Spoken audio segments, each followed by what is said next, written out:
So, last weekend was the annual family reunion at Grandma's house, a tradition that's been going strong for as long as I can remember. The day started off pretty typical, with Aunt Linda's famous potato salad and Cousin Timmy's attempts to sneakily steal cookies from the dessert table. We were all lounging around on the porch, catching up and sharing laughs, when out of the blue, Uncle Bob decided to stir the pot, metaphorically speaking. He claimed that there was only one true way to butter toast, spreading the butter on cold, straight out of the fridge, and then popping the whole thing back into the toaster.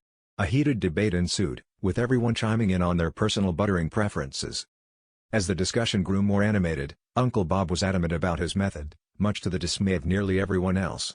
Aunt Carol argued that melted butter was the only way to ensure even coverage, while Grandpa Joe staunchly defended the room temperature approach. Things took an unexpected turn when someone, I'm still not sure who, joked about how Uncle Bob's technique was so outdated that it could be considered an art form. The next thing we knew, Cousin Sarah had taken it upon herself to sculpt a life-size butter statue of Uncle Bob in the kitchen, complete with his signature "I know best" smirk. The kitchen had turned into an impromptu art studio, and the butter sculpture was both impressive and slightly terrifying. Uncle Bob, however, didn't find it quite as amusing. In a mix of embarrassment and determination to prove his point, he tried to dismantle the buttery doppelganger, which only led to a chaotic series of events.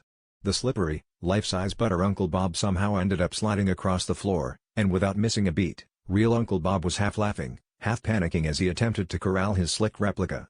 This, of course, resulted in him being chased around the house by his greasy counterpart, much to the delight of everyone watching. By the time the chaos subsided, we were all doubled over with laughter in the living room, and Uncle Bob finally admitted that perhaps his method wasn't the only way to enjoy toast.